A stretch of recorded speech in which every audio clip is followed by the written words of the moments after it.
Aristóteles está criando aqui uma teoria do direito, dizendo o seguinte, que o direito no sentido estrito, né, no sentido específico, que é no sentido operacional do direito, ou seja, legislativo, né, no sentido jurídico da palavra moderna, não é? Quer dizer, há um sentido de direito como virtude, genericamente, e há um sentido de direito como especificamente o direito, isso que você estuda quando você vai para a faculdade estudar direito. Então, quando você vai para a faculdade estudar direito, você estuda, para Aristóteles, esse direito da faculdade e o direito como virtude é a mesma coisa. Tá? Para o nosso mundo moderno, não é. Então, quando você vai para a faculdade estudar direito, você vai estudar técnicas de argumentação e juízo. Então, o sujeito que vence não é aquele que tem mais razão, mas aquele que é mais convincente do juiz. Não é isso? Quer dizer, a ideia do direito moderno é que a ideia, o direito na prática não necessariamente pressupõe que você tenha razão, né? Pressupõe que o sujeito argumente com mais habilidade do que o outro. Pode, portanto, haver alguma injustiça no mundo jurídico.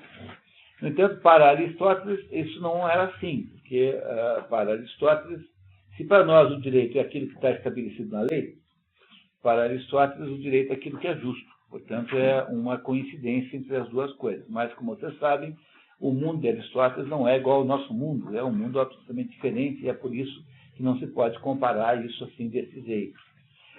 Por outro lado, se há um direito como virtude que é genérico, há um direito prático, um direito operacional, que é esse que ele está falando agora.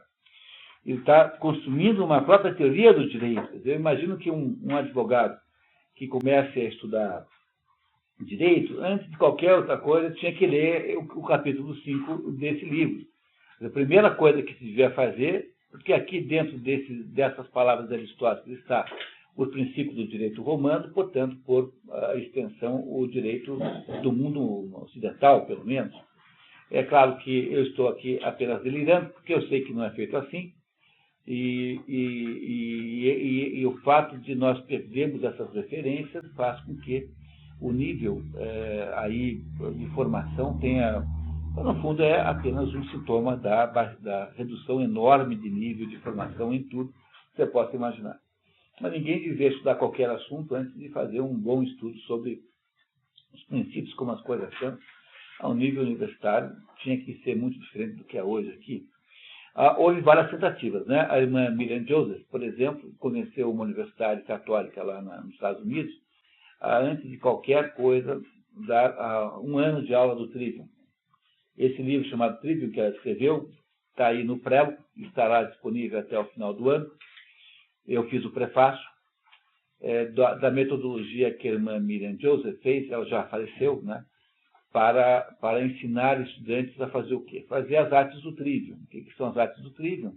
O Trivium é a educação medieval baseada na antiguidade grega. Então, o que são as artes do Trivium? São as artes associadas à mente humana. É a retórica, né, falar, mas como?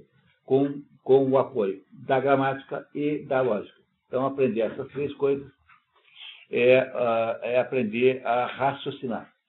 Além de fazer isso, é preciso também ter as artes do quadrivium. O quadrivium são as artes associadas às coisas, não à mente humana, que são a aritmética e a geometria, e cada uma gerando, a aritmética gera a harmonia, pode chamar de música, e a geometria gera a astronomia. E essas 4 coisas são o quadrivium. Quando você aprende essas 7 coisas, você aprendeu as 7 artes liberais. Esses 7 conhecimentos são chamados de 7 artes liberais. E esses conhecimentos, então, ao final deles, o fulano lá, que começou a aprender aos 14 anos, chega lá aos 18, 19, e recebe um título chamado mestre nas artes liberais, que é exatamente o sentido que é dado nos Estados Unidos à expressão Master of Arts. Quando você recebe esse diploma americano, é inspirado nas artes, mestre nas artes liberais. Essas artes que você recebe, nas quais você se diploma, não são artes no sentido de artista plástico, são artes liberais. É claro que lá nos Estados Unidos não se ensinam as artes liberais mais, mas o título guarda ainda a lembrança disso. Se você, ainda por cima, tem capacidade econômica e vontade, você pode fazer, então, as profissões liberais superiores, que são só 3. É a teologia, é o direito canônico e a medicina. E é por isso que nós, até hoje, e no final desses 3 cursos, você recebe o título de doutor. E essa é a razão pela qual nós chamamos médicos de doutores e advogados de doutores. E não chamamos engenheiros de doutores, porque os engenheiros não são uma profissão, engenharia não é uma profissão liberal, mas a engenharia é uma profissão associada a uma corporação de ofício. Quando o engenheiro, que naquela época chamava-se construtor, né, que é mais ou menos o mesmo sentido de maçom, quando o sujeito entrava na corporação dos construtores, ele não tinha mais liberdade nenhuma. E toda a sua vida passava a ser regulada por regras corporativas, da corporação de ofício. O médico, no entanto, tem liberdade absoluta, porque o médico não tem nenhuma obrigação de cobrar pelo seu serviço, pode cobrar, pode não cobrar. E essa é a razão pela qual a profissão do médico é uma profissão liberal, e a do engenheiro não é. Fez sentido tudo agora? Dá para entender agora como as coisas são, né? Elas são assim porque tudo isso reflete um sistema que já desapareceu, mas que funcionava desse jeito. Tá certo? Agora, por que eu estou falando disso? Boa pergunta, né? Bom, continuamos aqui com Aristóteles, então, né? Vamos lá.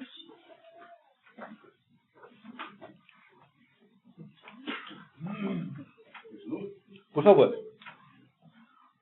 Que uma proporção discreta tenha 4 termos está claro, mas isso também tem uma proporção contínua, na medida em que trata um termo como 2, e o repete. Por exemplo, como a linha que representa o termo A está para a linha que representa o termo B. A linha que representa o termo B está para a linha que representa o termo C. A linha aqui, que representa o termo D, é indicada 2 vezes, de sorte que, se for contado 2 vezes, haverá 4 pontuações. Isso não tem nenhuma importância. Em vez de eu fazer isso com números, 2, 4, 6, 12, eu posso fazer com linhas também. Tá? Daí será contínua e não discreta. O número é discreto porque é um depois do outro. Né? É só isso. Não tem nada aqui complicado para entender. É apenas entender que podem ser linhas em vez de ser números. Assim, o justo também envolve 4 termos, no mínimo. E a relação ou proporção, no estricto sentido matemático da palavra, em grego, analogia, entre o primeiro par de termos é idêntica àquela entre o segundo par, pois as 2 linhas que representam os indivíduos e porções são divididas similarmente. Então, como o primeiro termo está para o segundo, o terceiro está para o quarto. É aquilo que está no papel ali que eu fiz para vocês, aquele desenho. Não tem nada de além do que está aqui, tá? Quer dizer, assim como 2 está para 4, 6 tem que estar para 12. Então, há uma relação proporcional. Entendeu? Se o 6 estivesse para 10, então haveria uma desproporção, porque não teria dobrado, ele teria aumentado, sei lá, 80% apenas. E é só isso, não tem nem nada. Parece complicado, mas não é. Ele está apenas tentando falar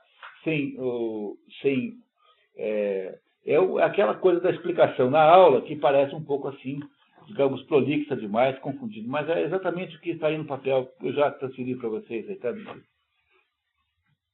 E, consequentemente, por alternância, como o primeiro está para o terceiro, o segundo está para o quarto. Inclusive, como o primeiro está para o segundo, do mesmo modo está a soma do primeiro e terceiro para a soma do segundo quarto.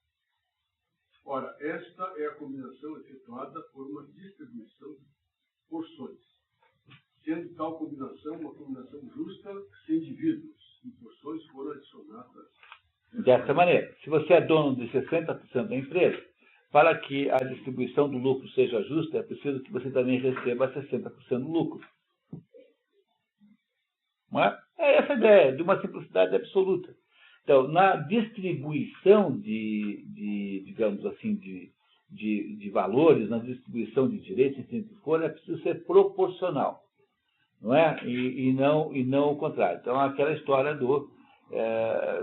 que há algum critério que norteia isso. Esse critério pode ser qualquer um, contanto que seja proporcional àquele critério.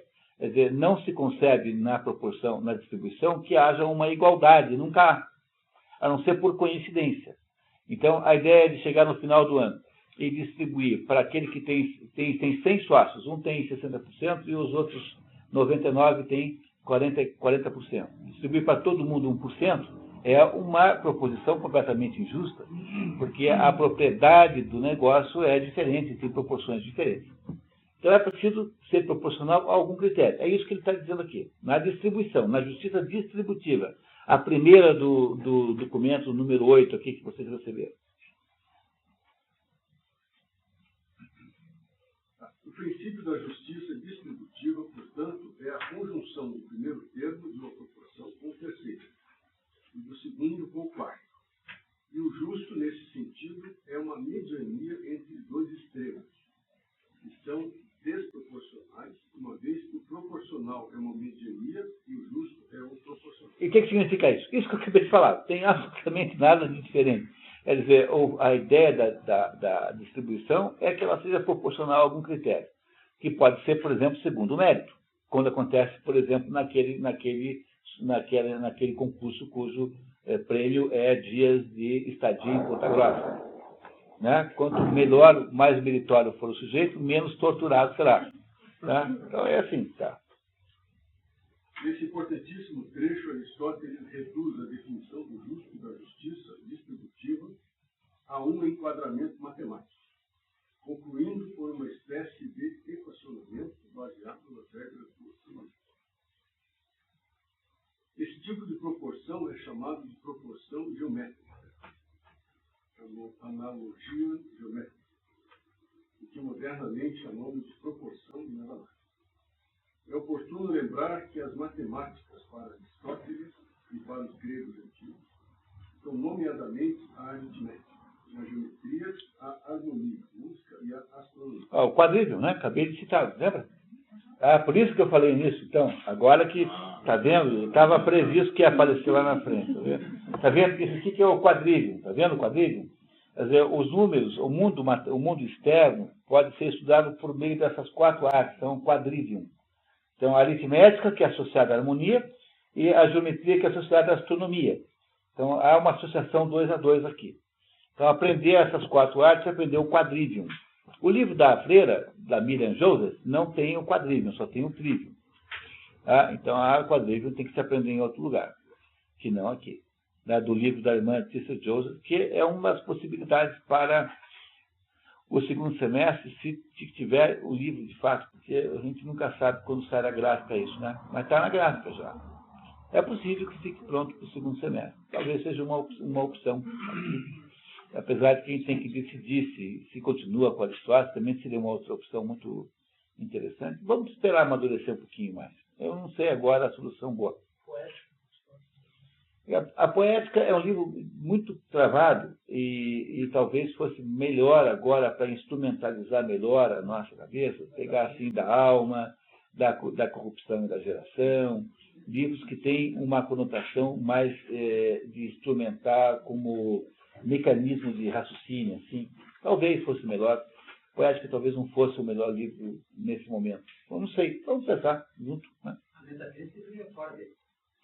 Muito longo, muito denso. É uma maravilha, né? Mas eu acho que teria que fazer talvez durante um ano. Não sei. Vamos pensar também vou reconsiderar, sem problema nenhum. Continuamos. A álgebra está ausente simplesmente porque os gregos não a conheciam. A álgebra, como o próprio nome indica, é uma invenção árabe. A propósito, como se sabe, os gregos e os romanos representavam a progressão numérica. Isso que se chama de proporção geométrica na linguagem de Aristóteles, hoje em dia chama-se apenas proporção. Porque é isso que está ali. O A sobre a relação de A para C é a mesma que tem entre B e D. Então, isso é proporção. Então, seja por onde eu for, eu vou sempre fechar a conta. 2 é metade de 4, como 6 é metade de 12, 2 é o dobro, metade de 1 terço de 6, como 4 é 1 terço de 12. Então, todos os lados que eu vou, sempre eu consigo fechar a conta. Então, há uma relação proporcional. É como se eu pudesse representar, por esses números, um quadrado. Né? Como eu pudesse fazer um quadrado igual ao outro.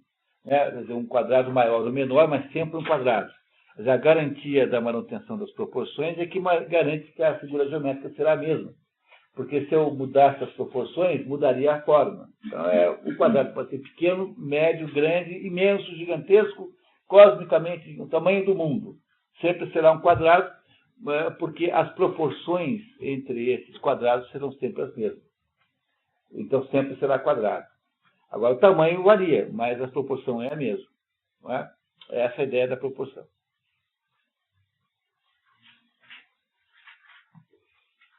Pelos matemáticos, uma vez que uma proporção geométrica é aquela na qual a soma do primeiro e do terceiro termos apresentará a mesma relação com a soma do segundo par. Como um termo de um par, com o outro apresenta com o outro termo. A justiça distributiva não é uma proporção contínua dos seus segundo e terceiro termos. Um indivíduo de uma porção não constitui um termo singular. O justo nesse sentido é, portanto, o proporcional. E o injusto é aquilo que transgride a proporção. Você dá para alguém que tem 10% da empresa, 50% do lucro. Tem dois sócios, um com 10 e outro com 90. Se você der o mesmo lucro para os dois, você está sendo injusto, porque as proporções do lucro não são iguais às proporções da propriedade. Não tem nada além disso. É bem isso. Tá? Parece um pouquinho difícil, mas é só essa ideia. Tá?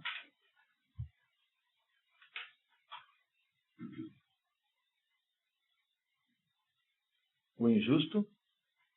O injusto pode, assim, incorrer no excesso ou na deficiência, no demasiado muito ou no demasiado pouco. O que é realmente o que percebemos na prática. Pois quando a injustiça é feita, aquele que a faz, o agente, detém o excessivo do bem em falta. E a vítima da injustiça detém o deficiente ou insuficiente desse bem. Embora seja vice-versa um caso de mal, porque um mal menor comparado a um maior é tido como um bem. Portanto, o menor dos males é mais desejável do que o maior. Entretanto, o que é efetivamente desejável é bom. E quanto mais desejável for, mais maior bem será. Esse, portanto, é o tipo de justiça. Então, entenderam como funciona a justiça distributiva? Ela funciona proporcionalmente. O que é a justa medida? É aquilo que é proporcional. É isso que ele está querendo dizer. Então, quais são os dois extremos que são viciosos? Quando alguém recebe mais do que devia, ou recebe do outro extremo menos do que devia. Então, quando recebe exatamente o que devia, é o justo meio. E é assim que ele define a justiça distributiva. Mas a mesma coisa não acontece quando um juiz investiga um roubo de galinhas. Quando um juiz tem que decidir sobre o mérito ou não de uma questão qualquer envolvendo dois indivíduos. É essa a próxima etapa, ou seja, ele vai nos explicar agora como funciona a justiça corretiva, que é outro tipo de justiça prática. Né? Ele está aqui falando das justiças específicas, stricto sensu, e não da justiça genericamente. Ou seja, ele está construindo uma teoria do direito, na verdade. Você pode, por aqui, instrumentalizar os tribunais. Daqui nasce uma teoria do direito. É a primeira teoria do direito conhecida, porque você tem aqueles códigos antigos que não são teorias de direito, são assim, faça isso, não faça aquilo. Mas teoria mesmo é essa primeira. Tá? Continuamos. Vamos ver. 4. O tipo que resta é a justiça corretiva, a qual está presente nas transações privadas, tanto voluntárias quanto involuntárias. Uma transação privada e involuntária é um assalto que você sofreu. É uma transação privada, porque outra pessoa que não você, levou o seu relógio. Mas é involuntária porque você não queria entregar o relógio para o fulano. Ele o convenceu com uma arma, entendeu? Mas você, em princípio, foi voluntariamente nisso. Trata-se de uma justiça de caráter diferente da anterior, pois a justiça na distribuição dos bens comuns, aqui, ou seja, os bens públicos, os bens que pertencem à comunidade política. Comunidade política é a polis, ou seja, a sociedade, tá? Então, fica traduzido desse jeito, daí dá a impressão que está falando da Assembleia Legislativa, da cadeira da secretária do Herman Brandão, entendeu? Entendeu? Não é isso, tá? Quer dizer, comunidade política é o quê? É a polis. Então, é um pouco redundante e errado para dizer assim. A comunidade, pronto. Põe a comunidade, tá certo, acabou. Não tem que botar política. Porque aí cai nesse problema moderno de achar que política tudo tem a ver com a Assembleia e não a ver com a polis, que é a cidade. Então, está errado o modo como ele traduziu isso aqui. Tá? Tira a política fora, risca fora isso e fica claro. Mas o cara bota uma nota para deixar as coisas mais claras e aí fica mais complicado ainda do que antes, né? Sempre se conforma à razão, proporção, e descrever, visto que, quando uma distribuição é feita dos recursos comuns, literalmente dinheiro público, riqueza e recursos pecuniários do Estado, se seguirá a mesma proporção existente entre as quantidades com que as várias pessoas contribuíram para os recursos comuns. E a injustiça que se opõe à justiça desse tipo é uma transgressão dessa proporção. Então, na distribuição, tem que manter a proporção. Se você fizer diferente, você será injusto. Tá? E já falou isso, está apenas enfatizando. Mas o justo nas transações privadas, embora seja o igual num certo sentido, e o injusto, o desigual, não é o igual de acordo com a proporção geométrica, mas de acordo com a proporção aritmética. Quer dizer, aí sim, cada um vale um voto. Entendeu? Aí não há essa diferença de valor relativo, porque não se está debatendo agora quais são as proporções devidas, mas se o objeto daquela transação cumpriu-se ou não. E é apenas isso. Por isso que eu digo, invadiu-se uma fazenda. De quem é a fazenda? É do fulano. Então o outro tem que sair. Não é isso? Quando você fica fazendo essa conversinha aí, como é que chama isso? Direito o quê mesmo? Tem um nome nesse negócio. Direito... Como é? Tem um outro nome aí. Tem... É o quê? Comunitário, difuso. Não, é uma tendência jurídica que nasceu no Rio Grande do Sul, que é assim, o sem terra pode pegar a sua fazenda à vontade porque ele é pobre. E se você roubar um sapato velho sem terra, você vai preso porque você é rico. Entendeu? Esse tipo de direito é um direito contrário a essa proposta que ele está fazendo aqui. Quer dizer, é a tentativa de colocar dentro da decisão do mérito da ação critérios distributivos. Alternativo, isso. O nome disso é direito alternativo. Imagine que barbaridade uma coisa dessa. Quer dizer, o juiz passa a fazer uma espécie de avaliação do status social que você tem. Se você tiver cara de rico, você vai ter um sujeito que vai pagar todas. Entendeu? A ideia do direito alternativo é que ele não é um direito igualitário. Quer dizer, o sujeito, o crime de invadir uma fazenda é diferente conforme o sujeito que o perpetra. Então, por exemplo, se um sujeito pobre roubar um carro, ele não é criminoso de modo nenhum porque ele é pobre. Agora, se você roubar um carro, você é um criminoso terrível. Se você desrespeita isso que eu estou trazendo aqui, está essa porcaria de direito alternativo, que é apenas uma maneira dos tribunais serem perpetradores de projetos ideológicos, quer dizer, perde-se completamente a independência da lei. E você não sabe mais o que lhe acontecerá, porque a lei não existe, não é mais igual para todos, mas é conforme a opinião que o juiz tenha sobre a riqueza relativa dos litigantes. Então, todas as decisões não serão decisões baseadas no fato em si, mas serão decisões baseadas em quem está demandando em juízo e quem é demandado em juízo. O nome disso é o final completo de qualquer possibilidade de justiça. É isso que o Aristóteles manda não fazer. É claro que ele jamais imaginaria que, dali a 2000 anos, um grupo de malucos ia inventar isso, né? Mas olha só como ele explica para nós a diferença, tá? Continuamos lá? Vamos lá. Pois não faz qualquer diferença se um homem bom trapaceou um homem mau, ou se esse trapaceou aquilo. Não faz lá no tempo do Aristóteles, mas hoje faz. Entendeu? Só que quem estabelece quem é bom e quem é mau é quem? O juiz, que por sua vez é amiguinho do MST.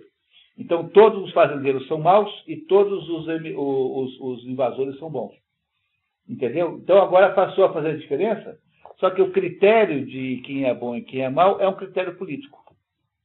Isso que nós temos... É o quê? Grilagem é a mesma coisa. É a mesma coisa. Né? Quer dizer, isso é o que, no que se tornou o direito, que se torna o direito corretivo, né? Corretivo, a partir de uma proposição não aristotélica, quer dizer, não igualitária. Então, quando você não analisa mais o mérito em si da ação, então agora vira um negócio absolutamente injusto, que é o que nós estamos fazendo hoje. Né? Esse direito alternativo vai ganhando espaço, vai ganhando espaço, vai ganhando espaço. No âmbito dessas questões fundiárias, ele já é a regra. Em Recife, uma senhora grávida ficou na cadeia 3 dias, porque ela roubou uma lata de leite. E aí o delegado disse que a lei é para todos. Bom, mas aí é outra coisa, né? Porque aí ela não está sendo presa ou não, conforme a sua situação. Quer dizer, aí o delegado está dizendo a verdade, mas aí há outra questão. Quer dizer, há crimes menores e crimes maiores. É uma coisa chamada crime famélico. Né? Então, crime famélico tem que ser, o crime famélico, de modo geral, é desconsiderado. O sujeito que rouba um pão, né, e sai correndo com o pão da padaria, não há lei que o atinja em última análise. Agora, o sujeito que organiza um roubo a um banco, entendeu, que calcula, tal, não é a mesma coisa. E a mesma coisa o sujeito que rouba uma televisão e que rouba não sei o quê, isso não é crime famélico, né? Porque o sujeito não vai comer a televisão, só se for famélico de novela, qualquer coisa assim. Mas é outra situação, Carmen, entendeu? A situação que ele está descrevendo aqui é o seguinte: quando um sujeito muito mau, horroroso, um sujeito malvado, um delinquente, é um sujeito que é realmente mau, e é um sujeito muito, muito bom, estão discutindo uma questão qualquer sobre quem é dono da galinha, não é isso? Pode haver uma situação como essa? Quer dizer, o juiz não deveria considerar que um é bom e outro é mau para tomar a decisão. Quer dizer, para fins da lei, ambos são a mesma coisa. Que, aplicando o exemplo que você deu, seria assim: tem uma madame que roubou uma roupa de uma loja chique, porque é cleptomaníaca, e tem do outro cá uma mulher pobre que roubou um pão. Então, o fato de que elas são muito diferentes socialmente não deveria fazer nenhuma diferença na análise do fato em si. Nesse caso faz porque é uma diferença tão grande no objeto do crime, que o caso da mulher pobre é crime famélico e do outro caso não é. Mas imagine que as duas tivessem roubado a mesma coisa. Então, uma pessoa muito rica roubou lá não sei o quê, e uma pessoa pobre roubou a mesma coisa. O fato de que há uma diferença de renda entre as duas ladras não deveria ter nenhuma importância na decisão, porque, para fins da justiça, uma é igual à outra. É o que ele está dizendo aqui. No entanto, quando você começa a analisar o mérito da questão, por meio de uma interpretação de maior ou menor direito atribuído ao status de cada um dos lados, você passou a não ter mais justiça. Que é o que ele está dizendo para não fazer. A situação para não fazer isso. E o nome disso chama-se direito alternativo. E é isso que tem hoje em dia aí, está cada vez mais comum, crescendo. A interpretação que ele faz, pegando aquilo que você falou, grilagem seria a justiça coletiva, onde são dois direitos individuais que estariam se buscando quem invadiu. E no caso de uma invasão sem terra, daí como existe uma coletividade de pessoas que invadiram, daí que o interesse público maior do direito alternativo entende um direito público de interesse maior em detrimento do interesse individual do proprietário. Então, é uma maneira, é um argumento, né, para você tomar essa decisão, mas essa é uma argumentação que o Aristóteles impugna. Então, vamos ver o que ele acha sobre isso? Tá? Vamos lá. A lei apenas considera a natureza do dano, tratando as partes como iguais. Olha aí, tá vendo? Aristóteles mandando, a lei apenas considera a natureza do dano, tratando as partes como iguais. Limitando-se a indagar se alguém praticou injustiça, enquanto o outro a sofreu, e se alguém praticou o dano e se o outro foi atingido. Consequentemente, sendo o injusto aqui o desigual, o juiz se empenha em torná-lo igual. Daí ser esta justiça, concebida e aplicada pelos juízes entre os particulares, corretiva ou corretora, vale dizer, equalizador. Embora para Aristóteles não haja teórica e explicitamente uma distinção entre o ético e o jurídico. Já falei para vocês por quê, né? Expliquei que está na política, né? Essa explicação. O legal está encerrado no ético. Ou, em outras palavras, não há uma ciência autônoma do direito, a qual os romanos chamarão de jurisprudência. Ele estabelece implicitamente aqui a clara fronteira que existe na prática entre a moral e o legal, visto que a justiça corretiva é para ele precisamente a justiça processual, a justiça pertinente ao domínio do que denominaremos posteriormente direito, e mais particularmente direito civil e direito penal. Visto que, quando alguém recebeu um golpe e o outro o aplicou, ou alguém o matou, e o outro foi morto, a linha que representa o sofrer e o fazer do sofrer a ação está dividida em partes desiguais, mas o juiz se empenha em torná-las iguais mediante penalidades ou perda por ele impostas retirando o ganho. O termo ganho é usado numa acepção geral de modo a aplicar a esses casos, ainda que não seja a rigor apropriado algum deles. Por exemplo, relativamente a uma pessoa que agride a outra, nem é a palavra perda apropriada à vítima nesse caso, mas aconteça o que acontecer, os resultados são classificados como perda e ganho, respectivamente, quando a quantidade do dano recebido chega a ser estimada. Assim, Ele está traduzindo tudo em perda e ganho, né? Apesar de que nem sempre essa tradução faz-se perfeitamente. É isso que ele está dizendo. Assim, enquanto o igual é uma mediania entre mais e menos, ganho e perda são de imediato tanto o mais quanto menos de maneiras contrárias. Mais bem e menos mal, sendo o ganho e mais mal e menos bem sendo a perda. E como o igual que declaramos ser, o justo é. Como dissemos, uma mediania entre eles, conclui-se que a justiça coletiva será a mediania entre a perda e a Uma vez que você possa traduzir todas as situações humanas em termos analógicos de perda e de ganho, como acontece no fato de quando há um assassinato. Então, a imposição da pena reduz ao ganho daquele que não foi um ganho pecuniário, de fato, mas é, de certo modo, um ganho. É imperfeita a tradução, mas é o modo como tudo pode ser mais ou menos resumido numa fórmula só. Seria isso aqui, mais ou menos, o dente por dente, olho por olho? É isso que ele vai contar em seguida. Tá? Mas não, peraí. Não, o juiz faz a equalização entre a perda e o ganho por algum critério, que não é necessariamente a lei de Talião. Porque a lei de Talião é isso, né? Quer dizer, é fazer o contrário. Você matou o irmão do outro, então o outro vai matar o seu irmão.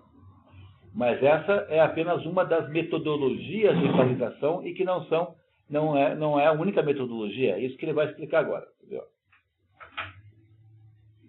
Essa é a razão por que, quando ocorrem disputas, os indivíduos recorrem ao juiz.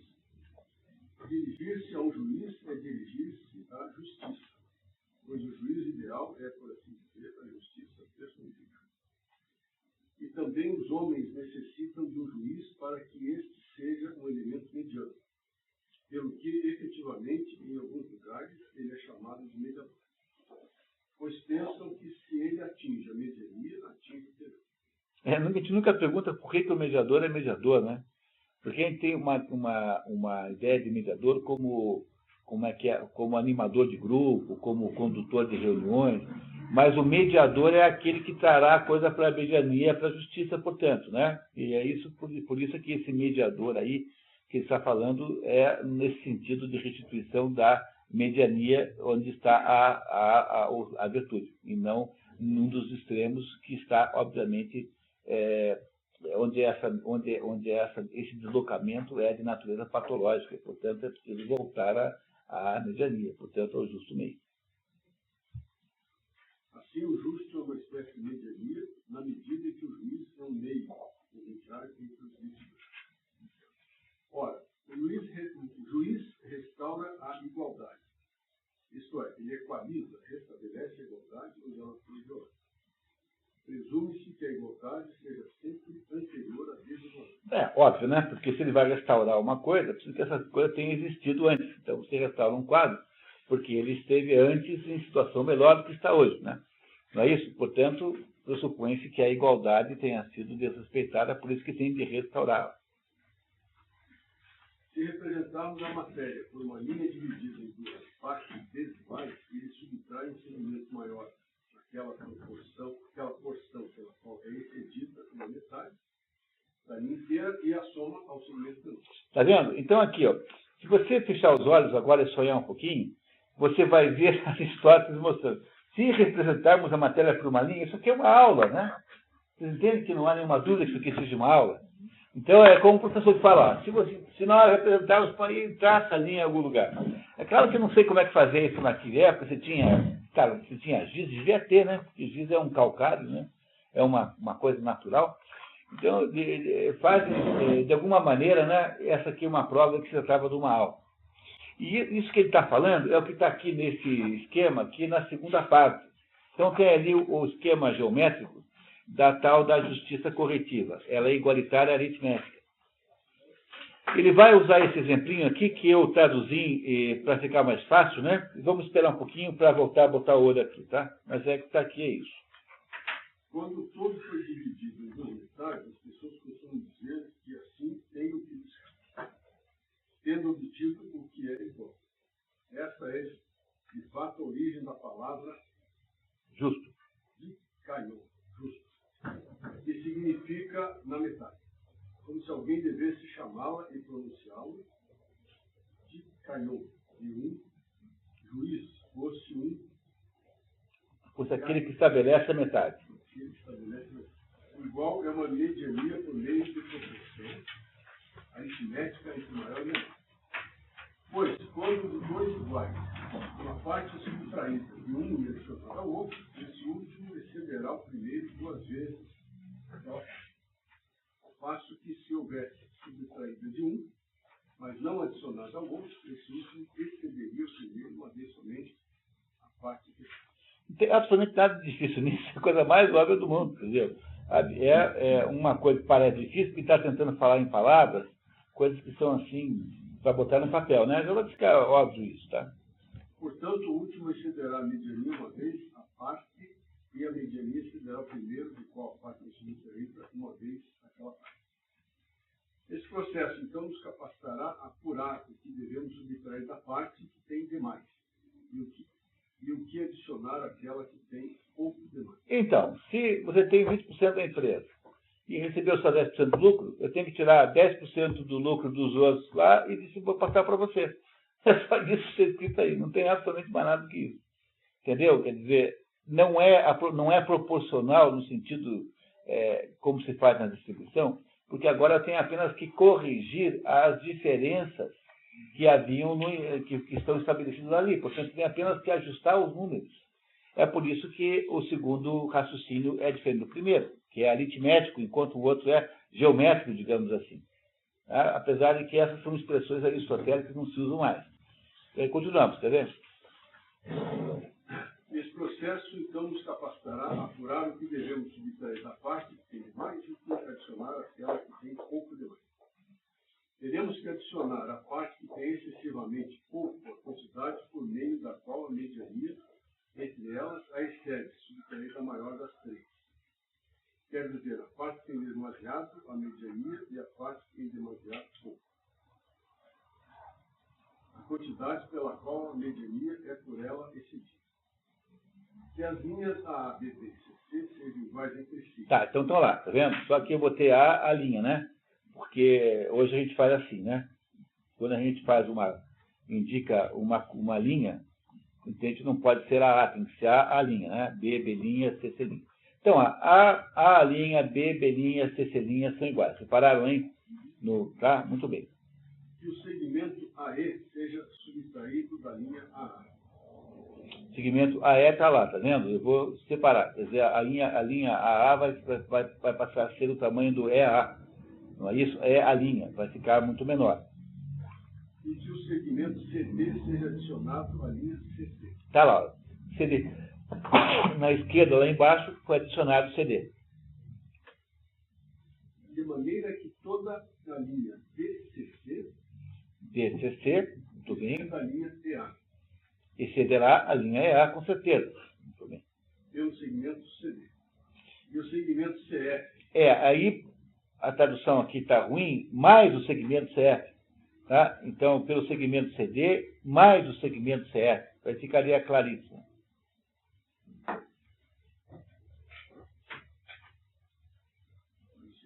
Então, DCC excederá PD por meio de CD. É isso. Quer dizer, o que acontece é que a última linha fica maior do que a primeira e um pouco menos maior do que a segunda, porque você adicionou 2 pedaços embaixo e adicionou um pedaço só. Você tirou um pedaço de cima, diminuiu a de cima, e a de baixo, além de não ter sido diminuída, teve mais um acréscimo. E a do meio não teve nenhum acréscimo em nenhum momento. Você tirou da A, você colocou na C. É isso só, não tem nada mais do que isso. É a coisa mais boba do mundo, tá? Mas se você não fizer um papel assim, parece uma coisa altamente sofisticada, não é? Tá? Continuamos. Os termos perda e ganho, nesses casos, são emprestados das operações de permuta voltada. Nesse contexto, ter mais do que o que lhe cabe é chamado de ganho. E ter menos do que aquilo que se tinha no início é chamado de perda. Como, por exemplo, no comprar e vender e todas as demais transações que recebem a imunidade da lei. Ou seja, transações legais aprovadas pela lei. Enquanto, se o resultado da transação não constitui nenhum aumento, nenhuma diminuição, mas exatamente o que as partes possuíam, elas mesmas dizem que têm o que lhes cabe. E nem perderam e nem ganharam. Consequentemente, a justiça nas transações involuntárias é uma medianinha, num certo sentido, entre o ganho e a perda. É ter, depois da transação, uma quantidade igual à quantidade existente. E agora ele vai falar da lei do talião, tá? Então agora ele entra nesse assunto. Aos que opinam que a simples reciprocidade é justiça, doutrina que era a dos pitagóricos, que definiam o justo simplesmente como sofrer reciprocamente uns em relação aos outros. O que implica no dano moral prático a desforra e naquele espiritual a metempsicose, no cargo. É também o princípio por trás da lei da tarefa. Então aí é preciso só entender isso, porque aqui talvez não esteja muito adequado o comentário que o tradutor faz, tá? Porque a lei do karma é uma lei do hinduísmo que diz que quando que você... com essa conversa espiritista, ficou tudo uma porcaria para entender, porque os fenômenos,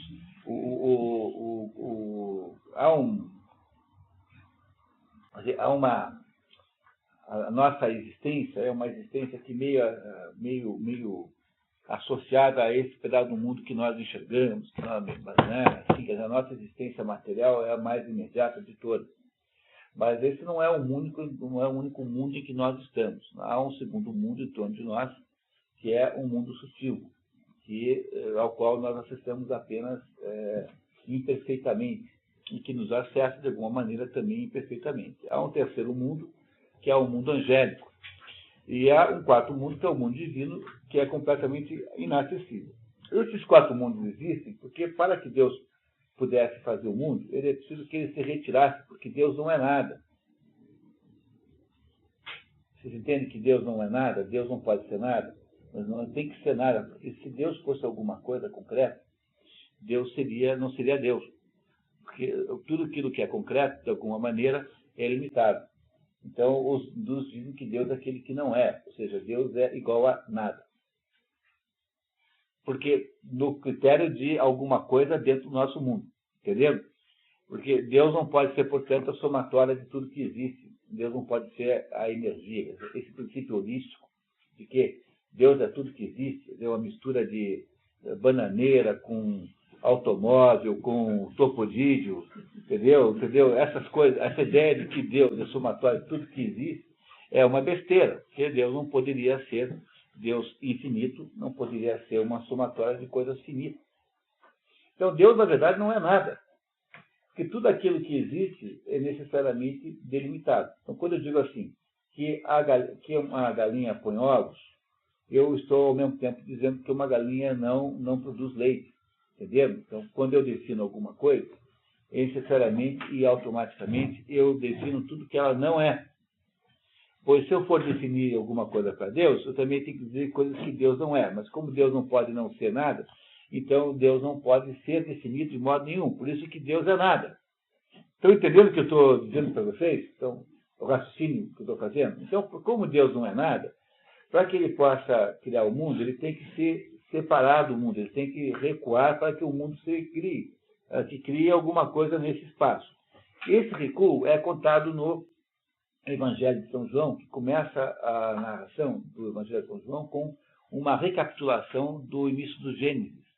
Então, cada vez que quando Deus se afasta, ele dá como se desse passos assim, e cada passo que Deus dá cria um determinado nível de realidade. Essa é uma interpretação cabalística do Evangelho de São João. E aí, então, significa que nós estamos rodeados de níveis de realidade que nós não entendemos, que estão fora do nosso alcance, que nós não entendemos bem, nós sabemos. E aí, nesses níveis de realidade, é que acontecem todos os fenômenos esquisitos e estranhos. Porque há, obviamente, uma grande quantidade de acontecimentos estranhos e inexplicáveis. E esses acontecimentos não estão explicados. E toda vez que você tenta explicar, você esbarra nas dificuldades óbvias, que é de comprovar sua tese, porque esses fenômenos não estão no mesmo grau de... Eles não são verificáveis materialmente, porque eles não pertencem a esse grau de realidade aqui, mas a graus de realidade externos a esses graus que estamos aqui. E aí, então, aparecem essas explicações. Então, a ideia, por exemplo, do karma é uma explicação que se faz sobre determinadas coisas. Quando a gente nasce, a gente herda características físicas dos nossos antepassados. Não é verdade? Então, você parece com algum parente seu, provavelmente. Né? Quem não parece com algum parente seu, parece com o leiteiro. Né? Ou coisa... Aliás, nem sei como é que inventou isso, porque deve ter 200 anos que não tem leiteiro nenhum mais. Né? Bom, então, entendeu?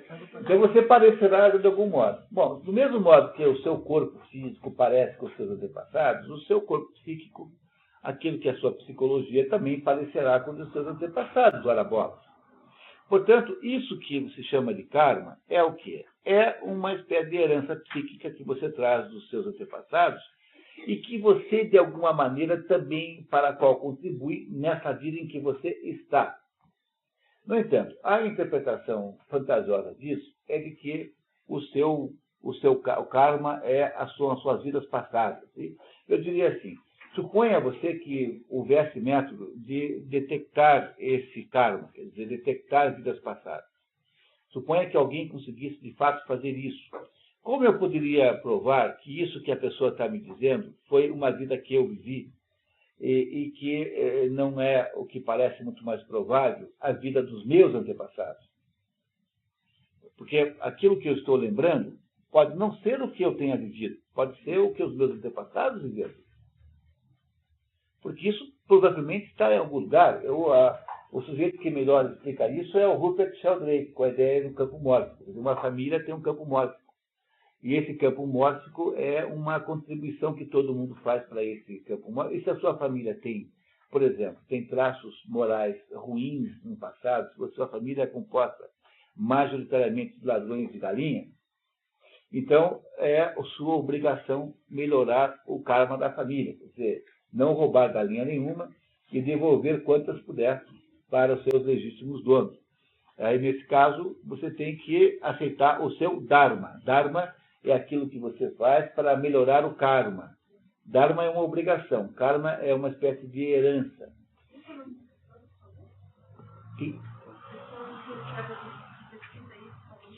O livro sobre isso que tem para comprar é o livro do Patrick Paul, chamado Os Níveis da Realidade. Os Diversos Níveis da Realidade, que é um livro difícil de ler, porque, na verdade, ele é apenas uma coleção de imagens que instruíram este autor numa conferência que deu sobre esse assunto. Mas a ideia central é essa, que quando Deus se recolhe Então, esse recolhimento de Deus gera como que ondas nas quais se estabelece a realidade e depois, né, a origem dessa interpretação é a interpretação cabalística do Evangelho de São João. Então, os rabinos cabalísticos fizeram essa interpretação do Evangelho de São João, mostrando que há 4 níveis de realidade, basicamente, que os físicos, que você pode correlacionar com as 4 forças físicas, as 4 forças básicas. A força nuclear, a força forte, a força fraca, a força gravitacional, enfim. Essas forças físicas que os físicos reconhecem como tal, poderiam eventualmente ser relacionadas com isso, mas eu já não acho que aí haja muita esperança. Então, não sei, tá? A verdade é que, seguramente, nós vivemos num mundo de fenômenos absolutamente desconhecidos. E esses fenômenos em torno de nós, que nós não somos capazes de compreender verdadeiramente, podem ter explicações incrivelmente distantes e inacessíveis. É até bom, até do seu ponto de vista, é claro que isso a gente pode estudar, né, mas no fundo, isso tudo é meio secundário, porque você é julgado por aqueles atos que você faz na sua existência, aqueles atos da sua vida concreta, real. Agora, o que eu queria dizer é isso, né, quer dizer, o conceito de metempsicose. O conceito de metempsicose significa o quê? Metempsicose é quando a psique, a alma, se muda de corpo. Então, os hindus acham que a alma da pessoa que morreu pode habitar o corpo de um sapo, por exemplo. Não tem que ser de um ser humano. Não é isso? Agora, essas coisas aí, quer dizer, elas não são necessariamente produzidas por um princípio de retribuição. Porque a ideia de que tudo é retribuição é você delimitar a vida humana a apenas o mundo concreto aqui dentro, ao mundo, o primeiro nível. Então, os hinduístas popularescos, assim, é que ficam transformando tudo em retribuição. Mas isso não é assim verdadeiramente, porque você não sabe qual é a razão verdadeira pela qual você sofre os acontecimentos dessa vida. Quer dizer, a ideia de que você foi um sujeito mau, vai virar o orangotango na próxima vida, o Sérgio Malandro, sei lá o quê, vai virar alguém assim profundamente desclassificado, entendeu? Quer dizer, essa é uma ideia muito pobre que implica numa interpretação arbitrária desses fenômenos esses que não estão ao nosso alcance de compreensão. Então, para os verdadeiros intérpretes vedânticos, não existe esse negócio de reencarnação espiritista, como ele quer fazer crer aqui. Quando ele faz esse comentário de metempsicose aqui, e de karma, ele está pensando em retribuição. Mas quem é que pode afirmar que essa retribuição dá-se nesse mundo aqui? Você não sabe isso de verdade. Mas aqui há uma certa inércia nessa ideia, nesse comentário porque a retribuição da lei do talião é no mundo real concreto aqui. Mas, olha, na prática, pessoal, acontece o seguinte: pessoas muito boas podem se dar muito mal, pessoas muito boas podem se dar muito bem, pessoas muito más podem se dar muito bem e pessoas muito más podem se dar muito más nesse mundo aqui. Então, que retribuição é essa? Porque só haveria a possibilidade de você pensar em retribuição, seja no karma, entendeu? Então, uma ideia de que o karma é o que você fez numa outra vida e também pagar aqui. Então, o sujeito nasceu em cadeira de rodas porque ele nasceu torto, porque na outra vida ele atropelou alguém e deixou alguém torto. Bom, mas essa ideia só teria cabimento se toda a realidade se reduzisse a essa daqui. Entenderam?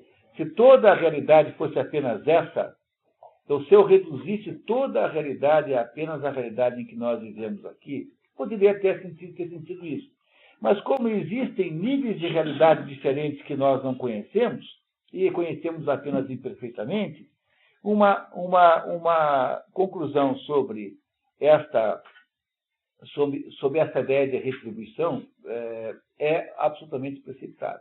E o mundo tinha que ter sido cada vez melhor, porque cada vez que a pessoa ia melhorando. Então, exatamente, quer dizer, como teria sido Hitler 20 mil encarnações antes? Devia ter sido um Drácula. Não, pior não ia conseguir ser. Como é que ia ser? Né? Agora ele nasce um cavalo, um bom cavalo, daí de repente mula, sei lá, e de repente fica um bom cachorro. lá.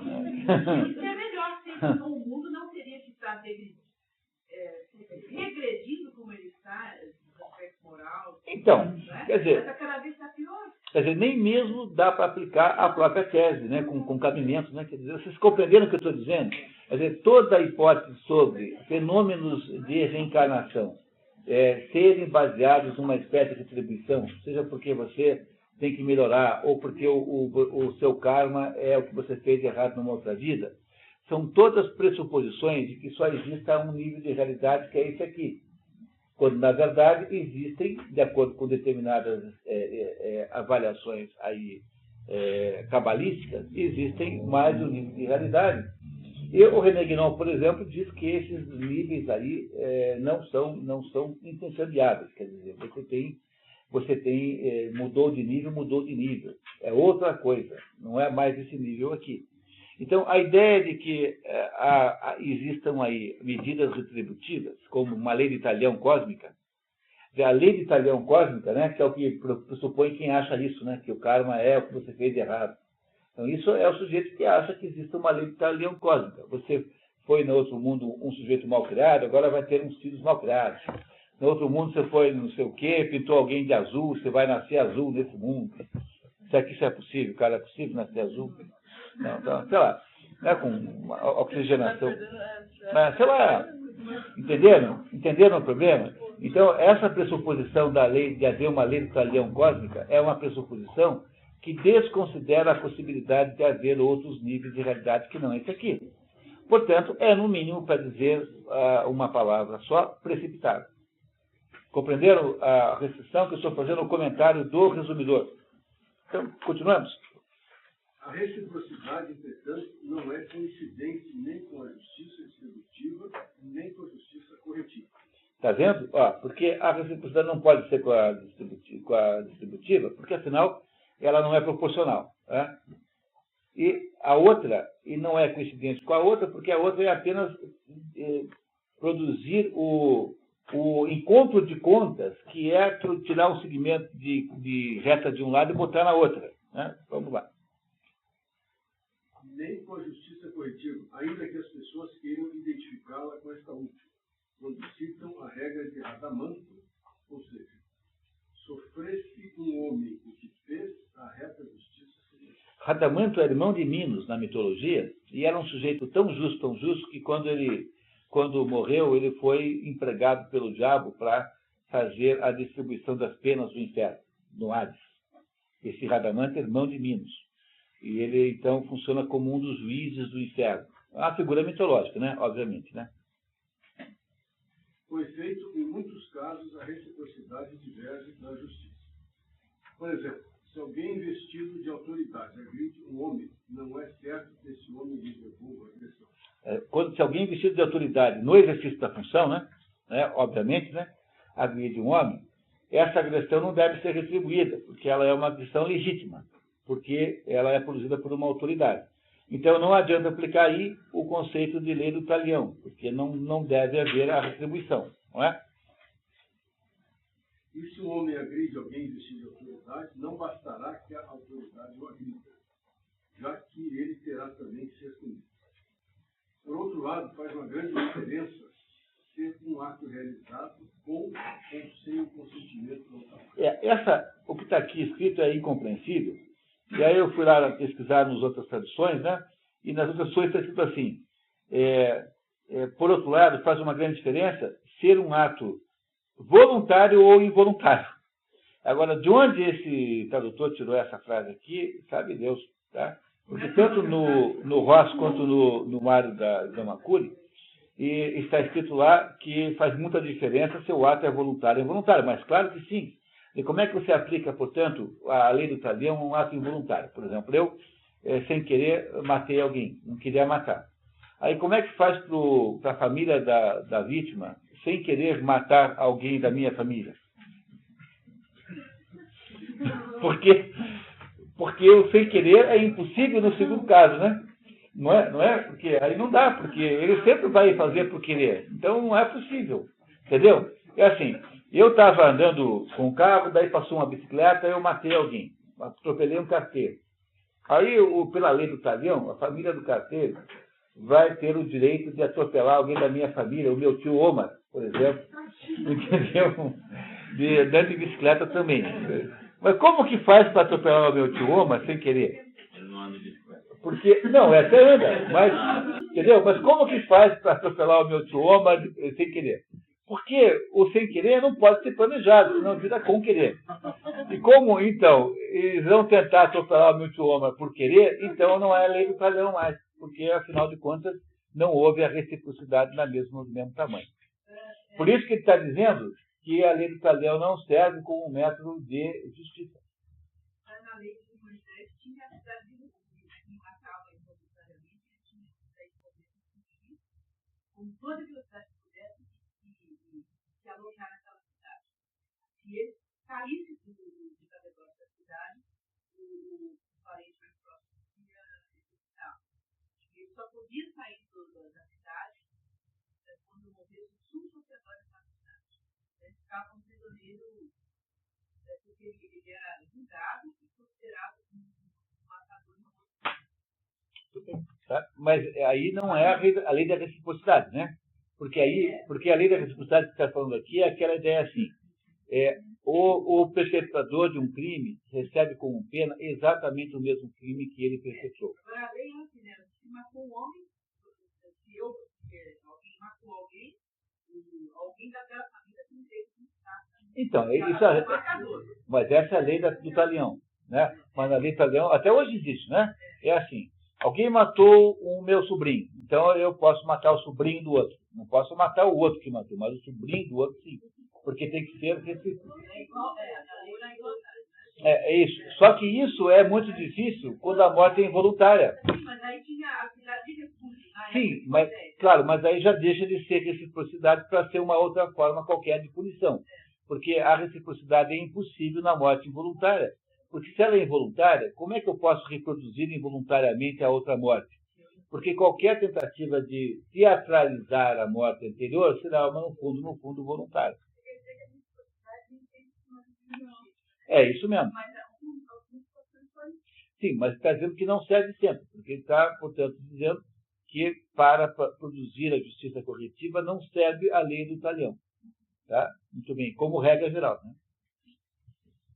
Mas o intercâmbio de serviços na justiça sob a forma de reciprocidade é o vínculo que mantém a associação.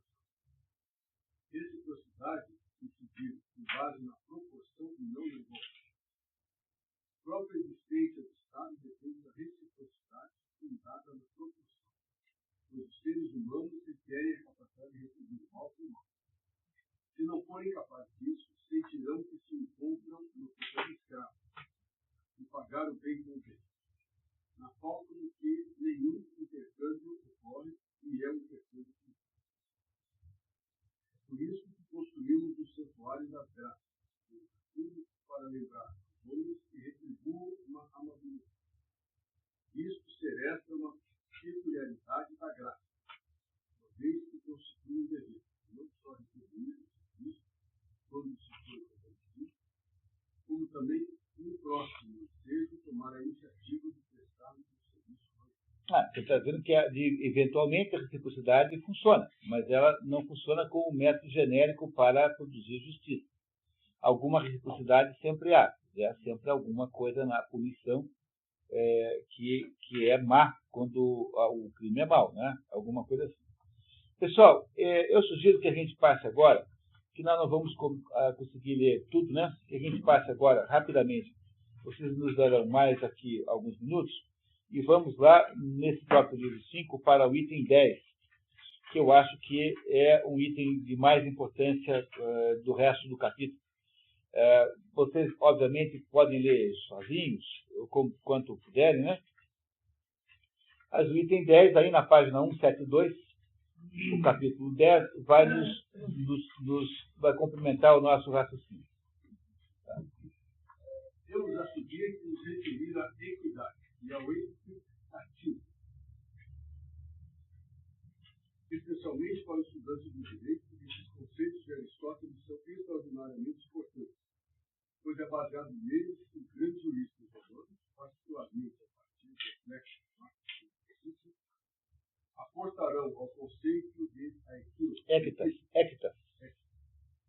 que é o fundamento de todo o direito romano, como expressão pragmática e os de ser, ou seja, da prática forense e judicial, na qual o juiz se utiliza para proferir suas sentenças mais propriamente no lato sensu de justiça, aplicável flexivelmente à especificidade dos casos, no qual a consciência moral capitaneada pela clemência está necessariamente presente, além da interpretação do espírito da lei, do que a mera aplicação mecânica, seca e acadêmica da letra da lei e da jurisprudência.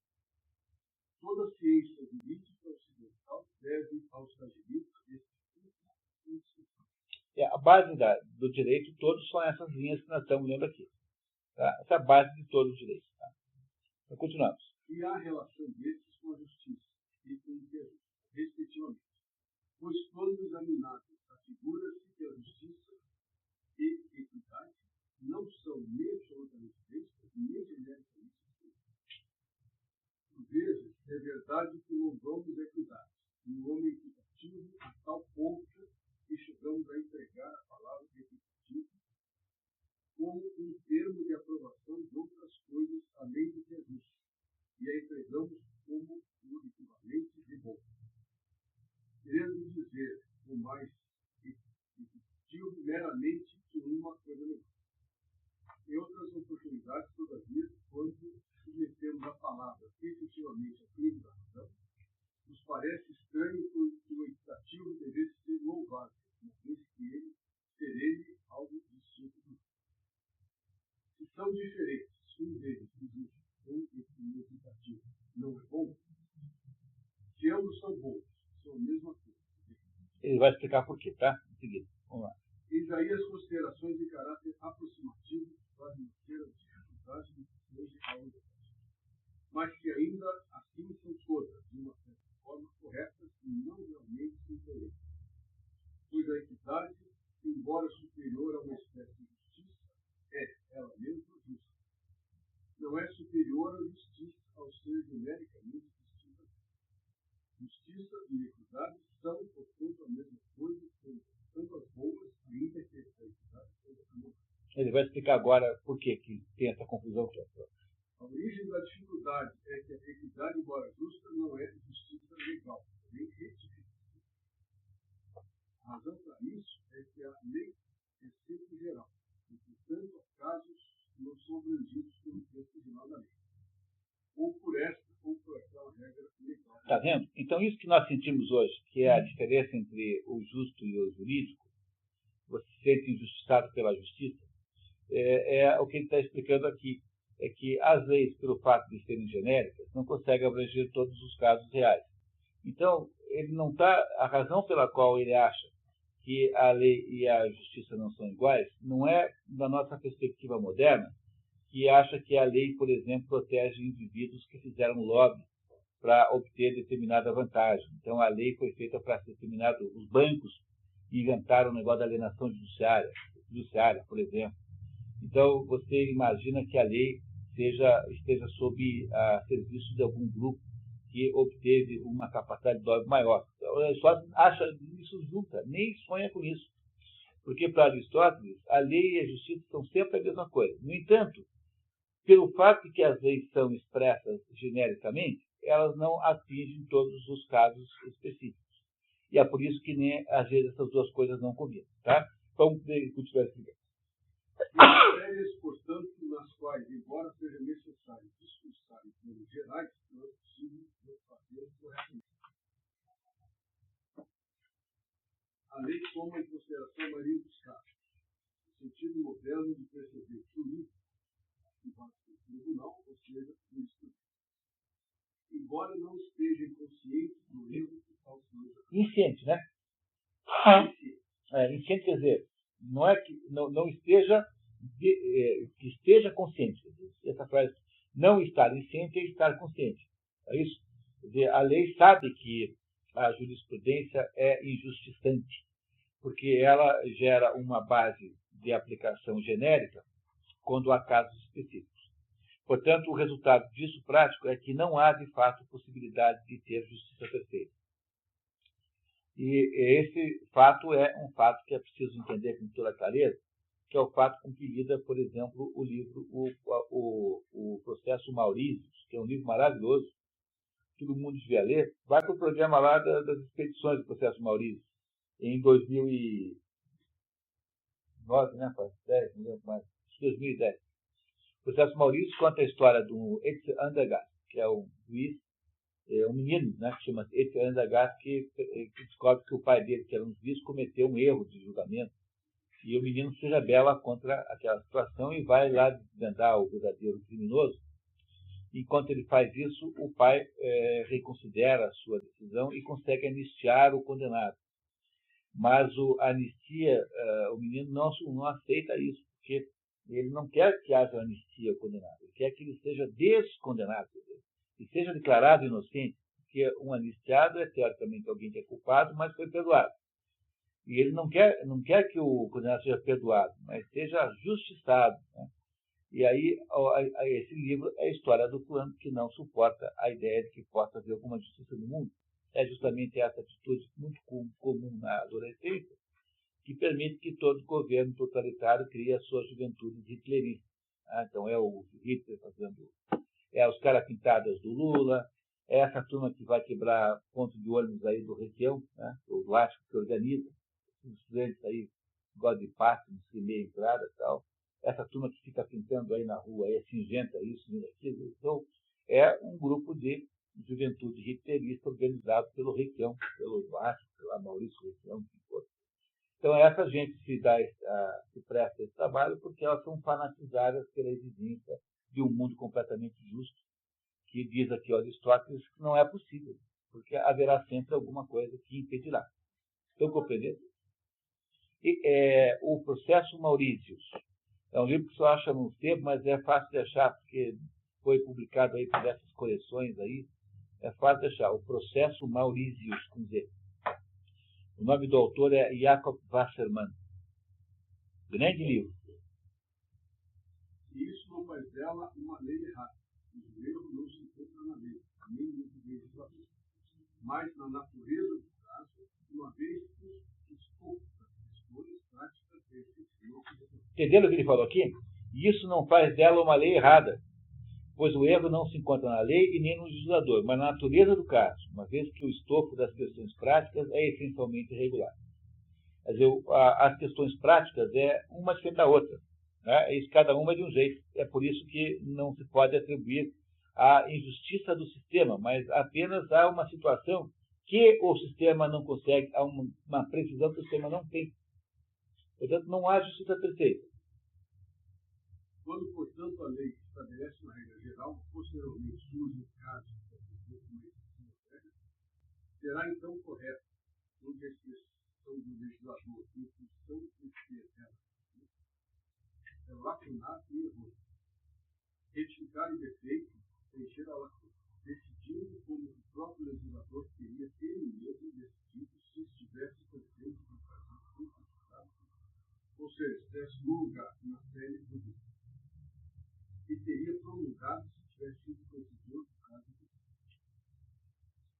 Consequentemente, embora o imputativo seja justo e seja superior a uma espécie de justiça, não é superior à justiça absoluta, mas apenas ao erro devido à justiça.